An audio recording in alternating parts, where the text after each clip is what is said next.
You want to chart an individual path to success in a huge, tightly competitive, rapidly changing field, crowded with well-established and well-funded players. How do you do it? We talked to a winner who freely shared his success model, Jason Whitlock. This is the Economics for Entrepreneurs podcast. Entrepreneurs are economic heroes. They improve others' lives with preferred products and services, innovation, and value. We offer you the knowledge and tools to make your entrepreneurial journey a successful one by building a beautiful business. Now, here's your host, Hunter Hastings. Hi, Hunter Hastings here. There are many kinds of entrepreneurs. In fact, Jesus Huerta de Soto believes that entrepreneurship is ubiquitous. Everyone can be an entrepreneur. A wage earner is an entrepreneur when he or she is on the lookout for a better job and decides whether or not to take up a new offer based on personal economic calculation. The wage earner can make an entrepreneurial profit if satisfied with the new position, and an entrepreneurial loss if the new position turns out worse than anticipated, i.e., it has an experienced value lower than its predicted value. An investor is an entrepreneur when choosing financial services or managers, freeing up time for other productive activities. A consumer can be an entrepreneur when choosing new consumer goods and making an entrepreneurial profit when choosing something that pleases or makes the family happy, and an entrepreneurial loss when the outcome of the choice is less welcomed. In other words, entrepreneurship, advancing one's own benefit by serving others well and creating win-win arrangements throughout society, is embedded in us. It's innate. Our business schools may try to teach us something else, to crush the competition, or to fight and win over others for market share, or to sacrifice your individual creativity in order to follow the top-down, centrally planned corporate strategy. And they may bury our innate entrepreneurship under the mud they pour into our minds, but they can't erase the innate entrepreneurial tendencies and skills we all have. We're all subconscious Austrians. This week, I had the ineffable pleasure of talking to Jason Whitlock. For those who don't know Jason, he's an original content star at the top of the world of sports media. He's made a lot of entrepreneurial moves since he graduated from Ball State after a college football career and took a part-time job at a small local newspaper to report on local sports. It was a start at the bottom rung of the ladder, of course. But Jason was fully aware of why he made that choice, of his own vocation, of his ambition and his success models, of the moral guidance he took from his parents and his upbringing, and of his own individual talent and potential to be a contributor to the ecosystem he was joining. And now he's one of the core founding team members at a brand new independent media platform where he can innovate and reinvent, away from the constraining and controlling grasp of corporate media. After a rapid-fire conversation, I carved out 10 important insights and key principles for navigating a successful entrepreneurial pathway that Jason articulated in a generous spirit of freely sharing his personal experience and his personal thoughts. See if you can identify them in the following podcast interview, and then download our free knowledge graphic from Mises.org/E4EPod, episode number 75. More than that, let's all think about the personal individual stamp we can all put on our own entrepreneurship.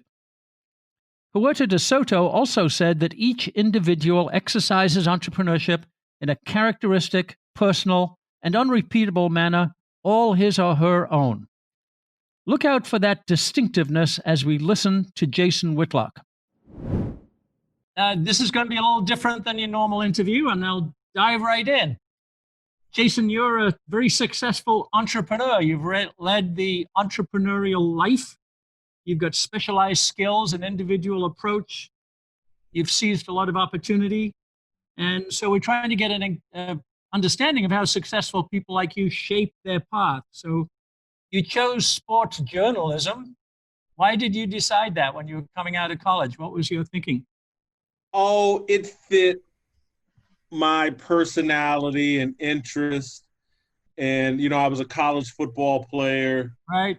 and I went to school on a football scholarship. And so a friend suggested that I try journalism. I originally signed up in school to be an accounting major, and got in a math class and was like, man, that's not the right play for me. And a friend was like, hey, man, you love reading the newspaper. You're a big fan of Mike Royko. You should try journalism. And it was just a natural fit.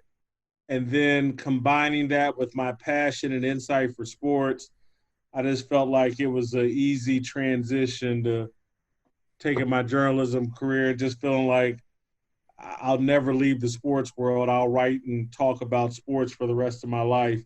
That beats working. Right. Did you ever think of it from a business standpoint? You know, this is a huge field, sports content, and there's an opportunity for growth, or was it just a vocation, as you say, at that time?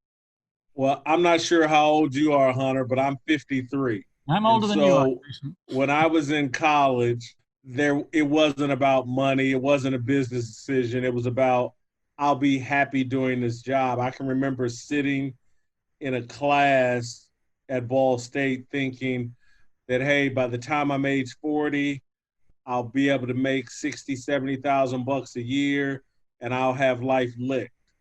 And so that's where I thought this thing would top out, and just writing and talking about sports for the rest of my life. Again, that sounded like not work. Yeah. Well, more people should have that attitude today, I think, is I'll be happy in this job. And then you started at the bottom of the rung, or the bottom rung of the ladder, Jason, before you got to Kansas City and the big leagues. Did you think about it as the bottom of the ladder, working your way up, or you were just happy to get a place to start? No question about it. Look, I was a college football player. It took me 5 years to graduate from college.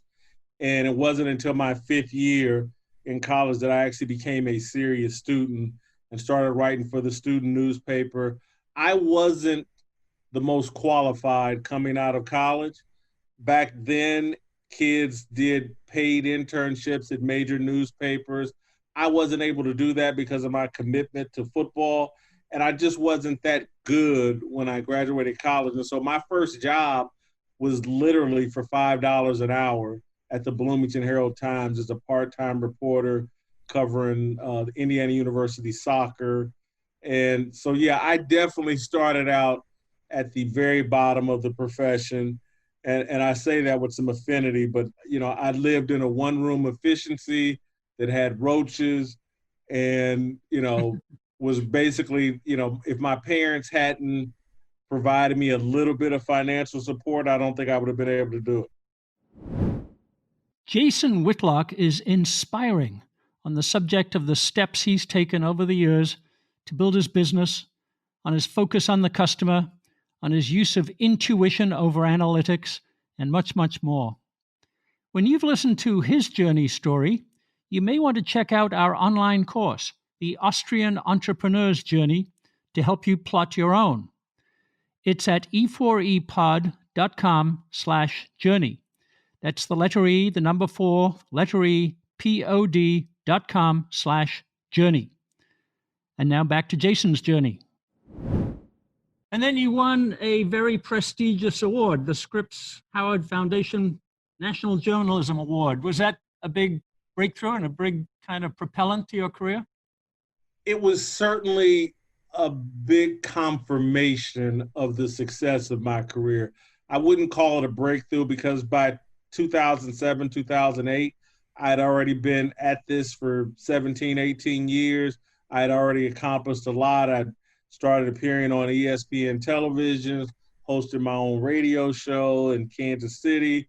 I was already in pretty high demand and pretty successful, but that was to be getting that award in 2007, 2008 was validation of my career and the work that I had done. I had always wanted to win the Pulitzer Prize because Mike Royko won the Pulitzer Prize, and the Scripps Howard at that time, and I'm sure they're still awarding it, but at that time, it was just a cut below the Pulitzer Prize, and it actually would be a predictor of people who would go on to win the Pulitzer Prize, because the Pulitzer sometimes awards a career more than it does an individual year. And the Scripps Howard just kind of selects whoever had the best work that year. And so, yeah, I take a lot of pride. I was always somewhat of a critic of journalism awards, because I think they're oftentimes not objectively based or whatever. But I would be lying to say that getting that award, it's the only award that I've actually kept. And, I won several, but it's the only thing I've kept and take a lot of pride in. Being the first sports writer to win that for commentary, quite a feather in my cap. Yeah, absolutely. Congratulations. And then you mentioned the ESPN years that they'd already started. I didn't realize the crossover there, but that's a whole different world, right? From writing journalism for the Kansas City Star. What was that change like? That was in the late 1990s. I started, in addition to the column I was doing for the Kansas City Star, or maybe it was early 2000s, I started writing a column for ESPN on Page 2.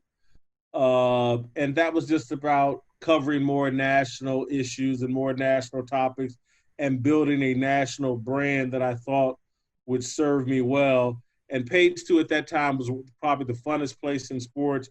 You could really lean into your sense of humor and irreverence, and you could cover some important topics as well. I loved my time at Page 2, and then, I think either right at the same time, shortly before, I started appearing on an ESPN television show called The Sports Reporters, which, was hosted by Dick Schaap at that time and was, reserved for people that were regarded as the top sports writers in the country. And so to get on that show and be a regular panelist on that, was another feather in my cap. Yeah. And now you're a big national personality, and you've got your own fame, and you've taken up with Outkick, which is an entrepreneurial undertaking in sports content and sports journalism, Jason, in a very, very crowded field. So how are you thinking about Outkick as a unique outlet for your talents and the talents of others as well? What's going to make it different? Well, you always got to be able to reinvent yourself in this industry, particularly during the time of my career where the newspaper business kind of fell apart financially. And so, where we're at right now in terms of major media outlets and what I call corporate media, it's very hard to be as outspoken as I have been my entire career. There's a lot of corporate pressure to toe the line, and social media has an outsized, inappropriate influence over the mainstream media. And so for me, it was a calculation in terms of what best fit my personality and style of journalism, and where could I realize the most economic value and impact. And when you look around at the guys that are having the most success, from Bill Simmons with The Ringer to Dave Portnoy with Barstool Sports to Joe Rogan with his podcast, it's the guys that have had the courage to build their own platforms and build their own followings and cash in that way. And so for me, financially and in terms of just outspokenness and continuing in the same vein that I always have been in my career, it was a great opportunity to partner with Clay Travis at Outkick and rebrand. It was called Outkick the Covers. Now we just shortened it to Outkick. And we're going to try to build Outkick into a major media outlet. And who's your audience for that, Jason? You set a pretty high bar, I think, for the quality of the content, as you say.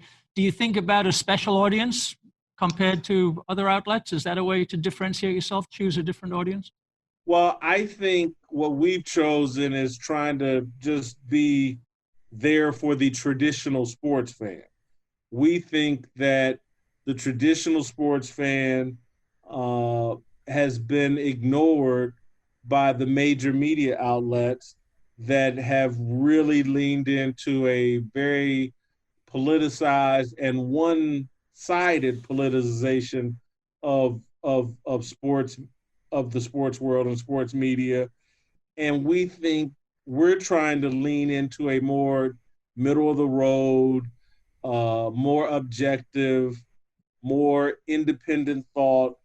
I think a lot of times people try to ascribe a political point of view to my style of writing when it really doesn't have one. I've always been more of a centrist, but things have moved so far left in the media space that anybody that tries to play the middle is seen as a conservative. But Outkick wants to be a site for everybody and for people that want to see the common ground and commonality in each other and don't want to be as polarized as we are right now in all aspects of America, but in particular in the sports media. A quick note. Did you know that we provide supplemental materials for each podcast? Listening to and understanding the key takeaways from our expert guests helps you think better about building a more beautiful business. Taking direct action and implementing these strategies is when the real work begins. Take a concrete, immediate step to implementing a better business model today by downloading the show notes and business tool we've created for this episode. Visit Mises.org/E4EPod. That's MISES.org/E4EPOD and click on today's episode. Now, back to our interview. One of the reasons I asked you about the audience is one of the articles that you have on Outkick. You're quoting Frederick Douglass. You're discussing little-known aspects of American history. And the headline, it's a column about Colin Kaepernick, but the headline says it's designed for the intelligent. So it sounds at least like you've got an element of intelligence in your audience that you're catering to. We definitely, listen, I think sports fans are intelligent. I think intelligent people are attracted to the sports world because it has been such a meritocracy. It has been such a place for people to find common ground and not demonize each other, that just as a fair-minded, smart person, there was a lot to like about the sports world, and we certainly want to travel in that lane. Clay, my partner, is a former lawyer. He was a history major in college. And so, I have an interest in history, and I have an interest in trying to bring people together and in trying to put history in proper perspective so people can have a better understanding of why we're where we're at in America and why it's actually a good thing where we're at in America. Yeah. Well, it was a great article, and I admired it very much. And that brings us to another subject I wanted to talk to you about. When you click on your profile on Outkick, you talk about your 4 personal drivers: your Christian upbringing, your football upbringing, your father's Booker T. Washington approach to life, and American patriotism. So say a little about choosing those 4 values, Jason. Well, when you've had the career that I have had, and there have been so many attempts to define my work and my point of view, I thought in coming to Outkick, and particularly where we are now, where social media drives so many things and people are so defined by their political point of view, I just wanted to reiterate for readers and potential readers, no, here's what's driving my point of view. And I wanted to define that for myself. I've given it a lot of thought. I know better than anybody what's driving my point of view. And it's basically, it's my upbringing. And I have not been a person who has ever participated in politics. And so everything that goes on social media where this person's a Republican, this person's a a Democrat. This person loves Trump. This person's a liberal. This person's a conservative. That's never been me. I have been raised in the church, raised playing football. My dad was a cast down your bucket and build a business and make your own life. You know, he was a Booker T. Washington type person. And I'm just very proud of being an American.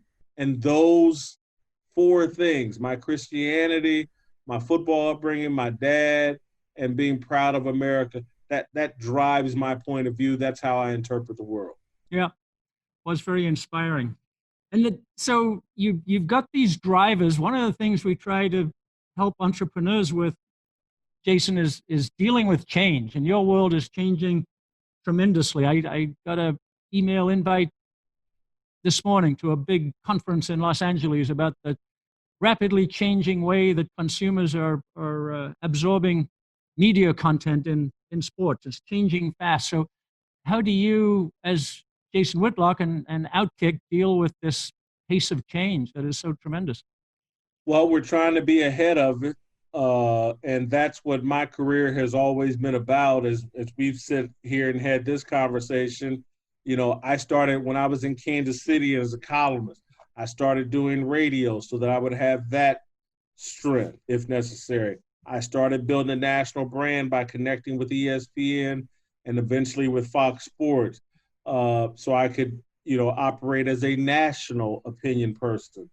And, you know, now at this point in my career, I'm taking the risk of I need to build my own platform. I don't want to be reliant on corporate America for my profession, for my career, for my self-sufficiency.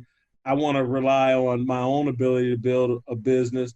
And again, it's my dad coming out in me, and because that's the way he thought, and so that's the way I think.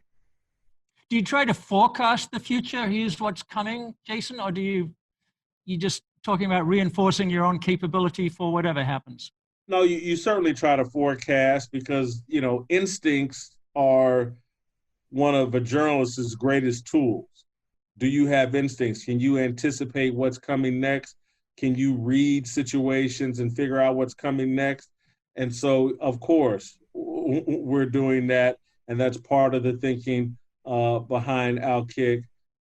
So you try to anticipate the future, Jason. We always say in entrepreneurship, hey, you can't do that. It's so uncertain, but you've got to make certain decisions of your own. Tell us about how you do that. Forecast the future. I mean, tell us your mindset. You don't have to make predictions, but tell us your thinking process. Is it a group with your partners? Is it you in the shower? How does it work? That's a great question. Again, I think it comes down to instincts, and it comes down to an innate ability to read people and situations. And it's one of the things that I think is missing in education right now is, you know, education is about teaching you the ability to think critically. It's basically trying to teach you how to play a game of chess. So this person did this, and 4 moves down the road, they're going to try this. And so here's how I'm going to counter that. And I'm not just countering, I'm also trying to set up my next moves or moves that will pay off down the road. And it's people, and I didn't understand this when I was young. I didn't understand until I was much older. It's like, that's why they teach you history. And you'll sit there as a kid like, man, what do I need to know this stuff for? Well, you need to know it because history helps you predict the future. Mm-hmm. And if you understand the industry you're in, its past, it's a lot easier to understand what's going to happen in the future. And so I guess if I were advising people in any industry is make sure you have a great understanding of your industry's history. That way, when things change, when the internet gets invented and everybody starts moving towards online journalism, but the advertising rates can't keep up, you might start to think, oh my God, this is going to have dramatic impact on my business and it's going to contract. And so I think mostly it's about, do you have a passion for the industry you're in? And does that passion lead you to gaining a full understanding of your industry? Who's had success previously? What might be successful in the future? You just have to really think hard about the industry you're in and where you fit in. Yeah. No, that's great advice. And the other thing we always think about in entrepreneurship is serving the customer. And that could be, in your case, the listeners or the viewers, but it could also be the advertisers. You got to think of them as customers as well. Hunter, you're on a hell of a point. When I was in Kansas City in my 20s and early 30s, I used to give a speech. People would ask me to come speak, and I would always tell the people, I had a standard speech about that I have to remember who my customers are. And they're not, because people, man, how can you be this honest and this brutally honest about the head coach or a running back or a quarterback on the team? Aren't you worried about what they're going to think? And my answer always was no, because they're not my customers. The readers are my customers. Let's say there's 50 guys on a football team, but at that time I'm working for a newspaper that has 500,000 in circulation. I go, I need to serve the 500,000, not the 50 guys on the Kansas City Chiefs. And those are my customers. And if you look at what's transpiring in the sports world, a lot of the problems athletes are having is they don't understand who their customers are. Mm-hmm. They have no clue. They think their customers are their Twitter feed, and it's just not. And so that's why the athletes are so willing to do things that are off-putting to the traditional sports fan, because they just don't understand their industry. They're talented, they can go out and play, but actually understanding their industry and who their customers are, they have no clue. How did you learn all that, Jason? Was that self-taught? You figured out understanding the industry and understanding customers, or did you have somebody mentor you for that? Well, I had two great examples. I had my dad, running a business, and, businesses are the small business, but it's dependent on the customers. But also, I had an understanding of why I loved Mike Royko. And because Mike Royko, a columnist out of Chicago, he only cared about the reader. The mayor of Chicago, Richard Daley, any alderman he wanted to go after, anybody. He didn't care. He only cared about the reader. Am I entertaining the reader? Mm-hmm. Are they engaged? If the mayor of Chicago, Harold Washington, Richard Daley, whoever hates my guts, so what? And so that's what Mike Royko, his philosophy that landed him a Pulitzer Prize and made him the most popular syndicated columnist of my lifetime. That was his formula to success, and I wanted to mimic that. Yeah, well, it's a great example to set. Whatever industry you're in, serving the customer, knowing who the customer is, knowing what we call it value for customers, but you can call that entertainment or whatever word you put on it, but serving the customers is the way to start a business. Well, let me just wrap up. I'm a customer of yours now, Jason, and I'll continue to follow you. So thank you very, very much for the time you provided today, and we really appreciate it. And good luck with Outkick. Hunter, thank you so much. I appreciate it. Good. Talk again soon. Yep. Economics for Entrepreneurs is a production of the Mises Institute. To explore more content like this, visit Mises.org. That's MISES.org. For more from Hunter Hastings, check out hunterhastings.com.